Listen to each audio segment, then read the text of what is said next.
UPSC 2025 prelims GS paper एक। अगर आपको लगता है कि सरकारी परीक्षा की तैयारी सिर्फ किताबों से होती है तो जरा रुकिए, ये कोई साधारण वीडियो नहीं है। ये है प्रैक्टिस, जनरल नॉलेज और गेमिंग का पावरफुल कॉम्बिनेशन। आज हम आपके लिए लाए हैं यूपीएससी प्रीलिम्स 2025 जीएस पेपर एक के सिंपल लेकिन स्मार्ट जीके क्वेश्चन, वो भी केबीसी स्टाइल गेम क्विज में। और खास बात सुनिए, हम यहां रोजाना ऐसे ही सभी सरकारी परीक्षाओं से जुड़े सवाल आपके लिए लाते रहते हैं। इसलिए अभी चैनल को सब्सक्राइब करें, अपना नॉलेज बूस्ट करें और साथ साथ रियल प्राइज जीतते रहें। अगर आप किसी और परीक्षा से संबंधित सवाल चाहते हैं या हमारे गेम क्विज के लिए कोई सुझाव देना चाहते हैं तो कमेंट जरूर करें। तो देर किस बात की, अब चलिए गेम शुरू करते हैं।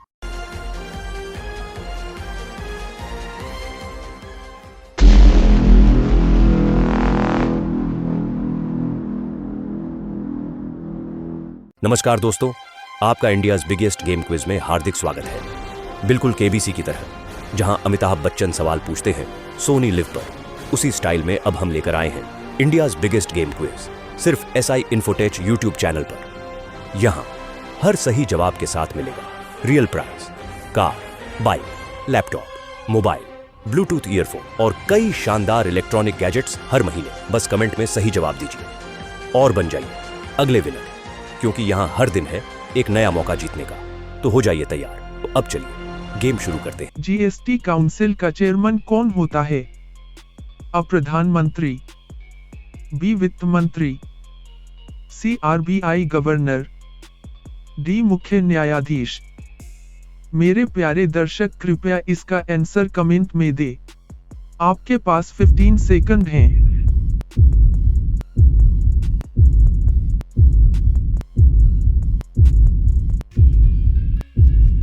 आर्टिकल 279A के तहत union finance minister GST council के अध्यक्ष होते हैं। जीएसटी काउंसिल वस्तु एवं सेवा कर जीएसटी से संबंधित मुद्दों पर निर्णय लेती है।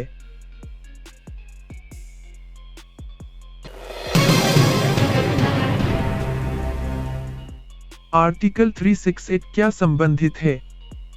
अ संविधान संशोधन, बी आपातकाल, सी नागरिकता, डी डीपीएसपी। मेरे प्यारे दर्शक, कृपया इसका आंसर कमेंट में दे। आपके पास 15 सेकंड हैं।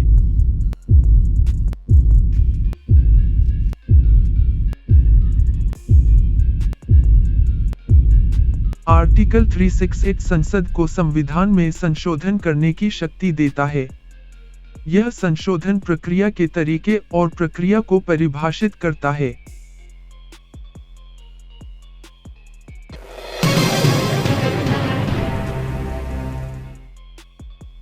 PNCHAYATI राज्य का संवैधानिक आधार क्या है? A 73RD amendment, B 740H amendment, C 42ND amendment, D 440H amendment. मेरे प्यारे दर्शक, कृपया इसका आंसर कमेंट में दे। आपके पास 15 सेकंड हैं।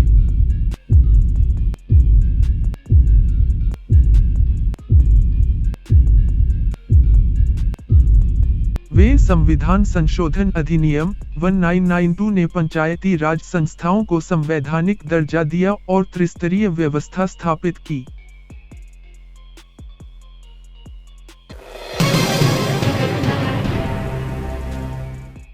आरबीआई कौन सा काम नहीं करता? अ मुद्रा जारी करना, बी विदेशी मुद्रा प्रबंधन, सी फिस्कल पॉलिसी बनाना, डी बैंक रेट तय करना। मेरे प्यारे दर्शक, कृपया इसका आंसर कमेंट में दे। आपके पास 15 सेकंड हैं।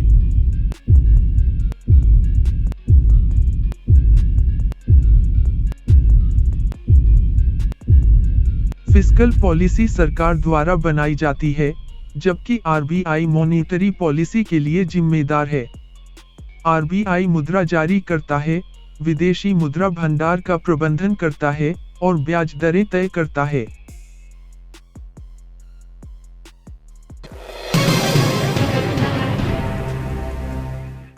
भारत की जीडीपी में सबसे बड़ा योगदान किस क्षेत्र का है? अ कृषि, बी उद्योग, सी सेवा क्षेत्र, डी निर्यात। मेरे प्यारे दर्शक कृपया इसका आंसर कमेंट में दें। आपके पास 15 सेकंड हैं।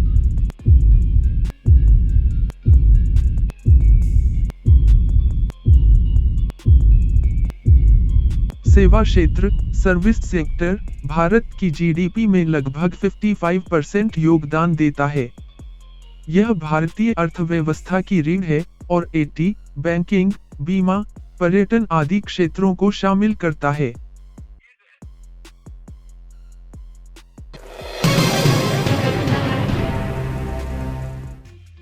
बंगाल विभाजन किसने किया?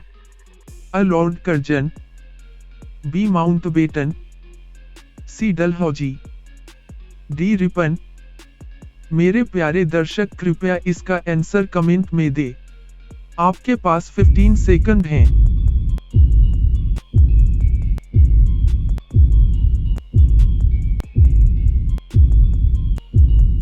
लॉर्ड कर्जन ने 1905 में बंगाल विभाजन किया था।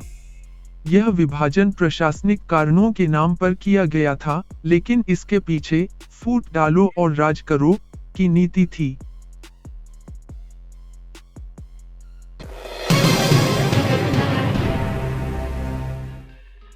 चंपारण सत्याग्रह का नेता कौन था? अ गांधी, बी नेहरू, सी बोस, डी पटेल। मेरे प्यारे दर्शक कृपया इसका आंसर कमेंट में दें। आपके पास 15 सेकंड हैं।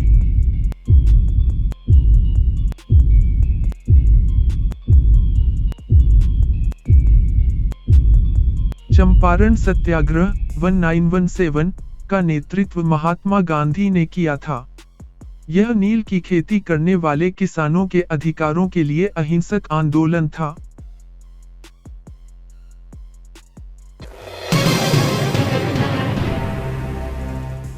स्वतंत्रता दिवस कब मनाया जाता है? अ 15 अगस्त 1947, बी 26 जनवरी 1950, सी 2 अक्टूबर 1869, डी 26 नवंबर 1949। मेरे प्यारे दर्शक कृपया इसका आंसर कमेंट में दें। आपके पास 15 सेकंड हैं।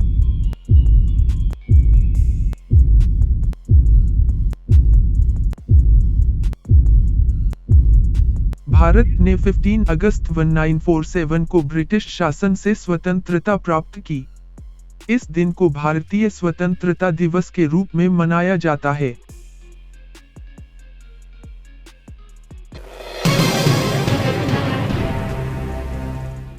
सुंदरबन डेल्टा किस नदी का है? अ गंगा ब्रह्मपुत्र, बी गोदावरी, सी नर्मदा, डी कृष्णा। मेरे प्यारे दर्शक कृपया इसका आंसर कमेंट में दें। आपके पास 15 सेकंड हैं।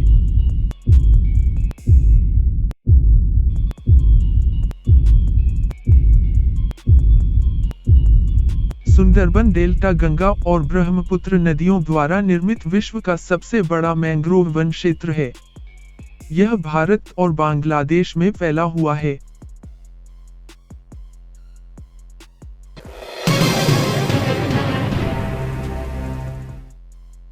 एल नीनो का भारतीय मानसून पर क्या प्रभाव पड़ता है? अ कमजोर करता है, बी मजबूत करता है, सी कोई प्रभाव नहीं, डी सूखा ही लाता है। मेरे प्यारे दर्शक कृपया इसका आंसर कमेंट में दें। आपके पास 15 सेकंड हैं।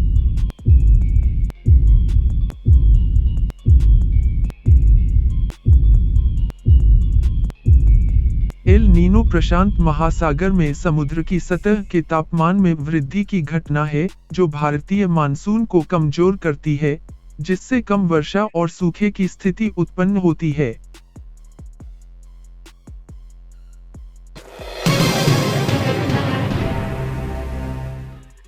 भारत की सबसे लंबी नदी कौन सी है?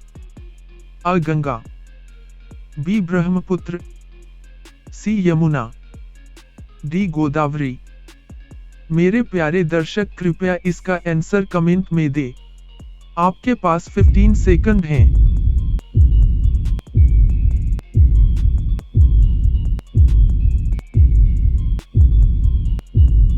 गंगा नदी भारत की सबसे लंबी नदी है, जिसकी लंबाई लगभग 2525 किमी है। यह उत्तराखंड के गंगोत्री से निकलकर बंगाल की खाड़ी में गिरती है।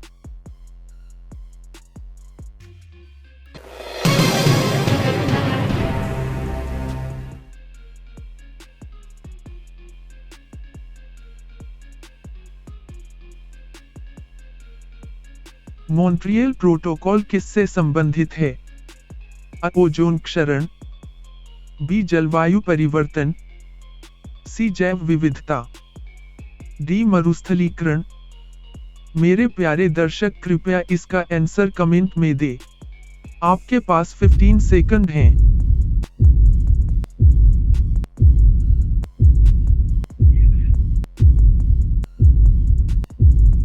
मॉन्ट्रियल प्रोटोकॉल 1987 ओजोन परत को नुकसान पहुंचाने वाले रसायनों CFCs के उपयोग को चरणबद्ध तरीके से खत्म करने के लिए एक अंतर्राष्ट्रीय समझौता है।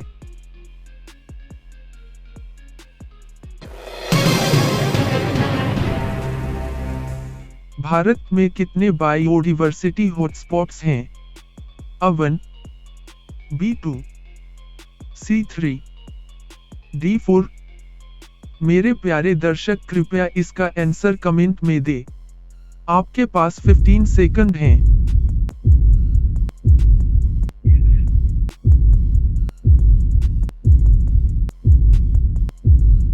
भारत में 3 बायोडाइवर्सिटी हॉटस्पॉट्स हैं। 1, पश्चिमी घाट, 2, हिमालय और 3, इंडो बर्मा क्षेत्र।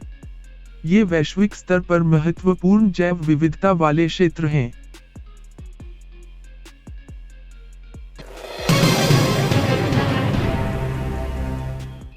CRISPR-Cas9 किससे डिराइव्ड है? A. Bacterial immune system, B. Virus, C. Plant, D. Animal. मेरे प्यारे दर्शक कृपया इसका आंसर कमेंट में दे। आपके पास 15 सेकंड हैं।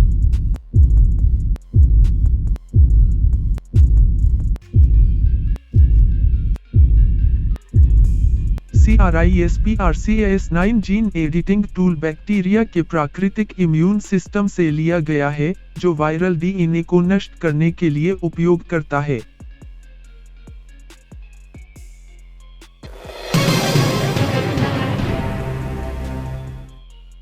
ईवी बैटरी में कैथोड के लिए कौन से एलिमेंट्स उपयोग होते हैं? अ. केवल लिथियम, बी. कोबाल्ट, निकल, लिथियम, सी. GrAphite only, D. सभी। मेरे प्यारे दर्शक कृपया इसका आंसर कमेंट में दे। आपके पास 15 सेकंड हैं।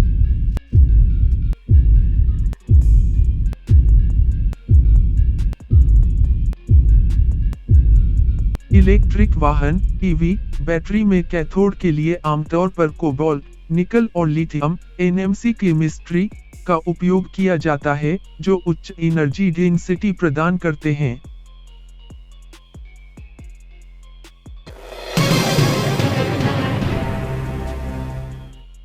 G20 समिट 2025 कहाँ होगा? अ. दक्षिण Africa, B. Bharat, C. Brazil, D. USA। मेरे प्यारे दर्शक कृपया इसका आंसर कमेंट में दे। आपके पास 15 सेकंड हैं।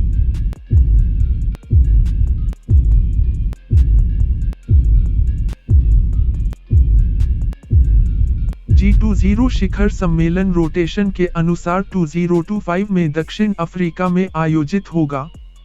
भारत ने 2023 में G20 की अध्यक्षता की थी।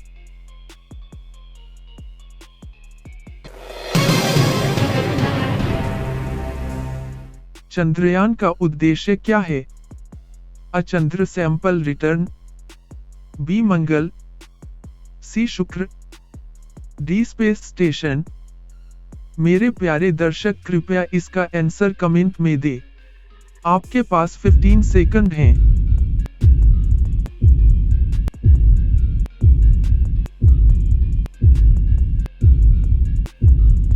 चंद्रयान ISRO का एक नियोजित मिशन है जिसका उद्देश्य चंद्रमा से नमूने वापस लाना, ल्यूनर सैंपल रिटर्न है।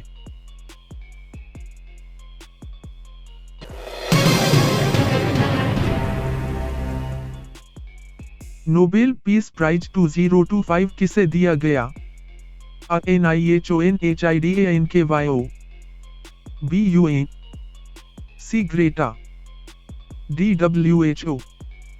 मेरे प्यारे दर्शक कृपया इसका आंसर कमेंट में दे। आपके पास 15 सेकंड हैं।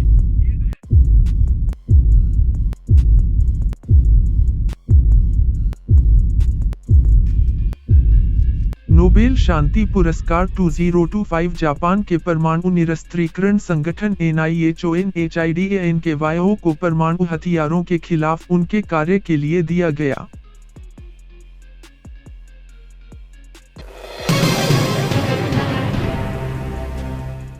स्वच्छ भारत मिशन फेज 2 कब तक चलेगा?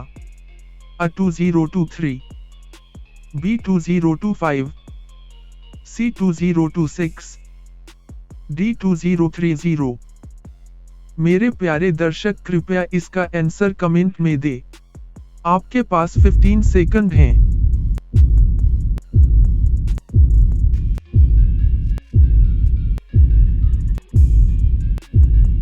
स्वच्छ भारत मिशन शहरी फेज 2 वर्ष 2026 तक चलेगा जिसका लक्ष्य ODF plus open defecation free plus शहर बनाना है।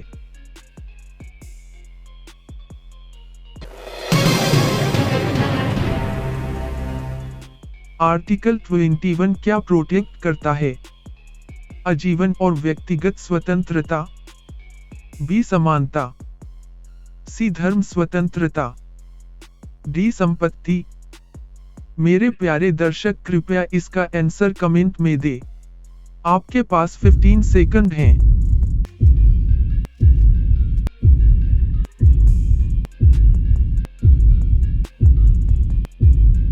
आर्टिकल 21 भारतीय संविधान का मौलिक अधिकार है जो जीवन और व्यक्तिगत स्वतंत्रता के संरक्षण की गारंटी देता है।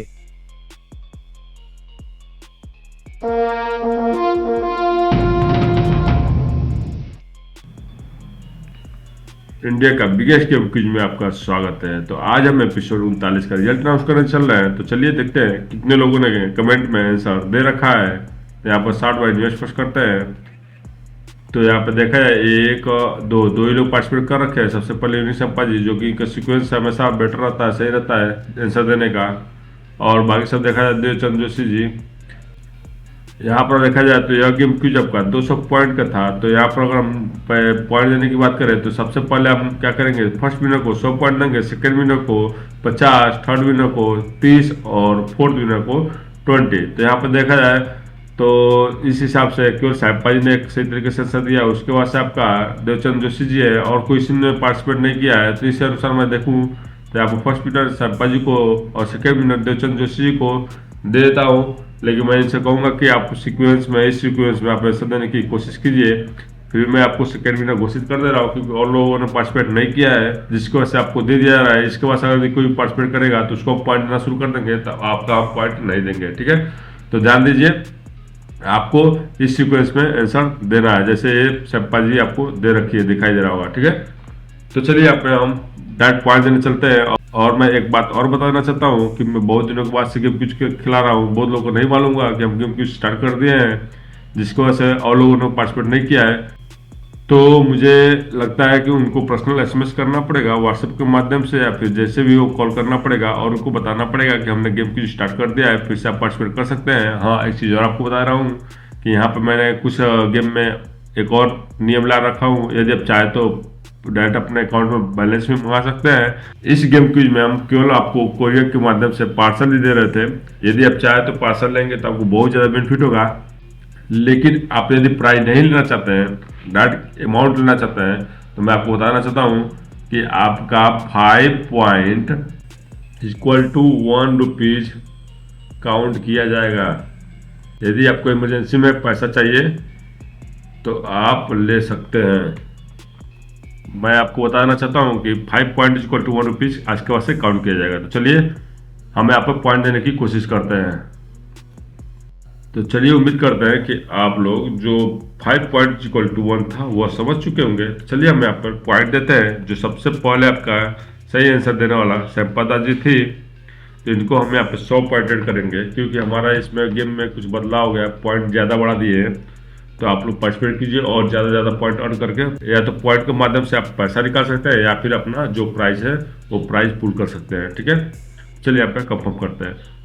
तो यहाँ पर आप देखेंगे संपदा जी का, तो यहाँ पर आप देखेंगे कि संपदा जी का 3060 पॉइंट यहाँ पे टोटल अभी तक कलेक्ट हो चुका है। इसके बाद आपका देवचंद जोशी जी पार्टिसिपेट किए हैं, तो इनको हम सेकंड विनर मान करके इनको 50 पॉइंट ऐड कर देते हैं। लेकिन बार बार से बोल रहे हैं कि आप कृपया करके जब कमेंट कर रहे हैं, आंसर दे रहे हैं, तो कृपया करके सही तरीके से आंसर दीजिए, तभी आपका पॉइंट ऐड किया जाएगा। इस समय कोई पार्टिसिपेट नहीं किया था तो हमने आपको 50 पॉइंट दे दिया, इसके बाद से नहीं देंगे।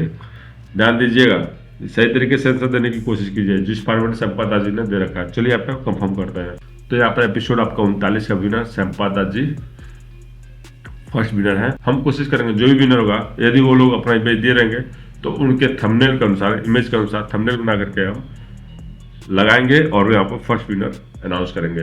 तो चलिए इसी के साथ मिलते हैं नेक्स्ट वीडियो में, नेक्स्ट एपिसोड के साथ। तो चलते हैं। जय हिंद, जय भारत, वंदे मातरम।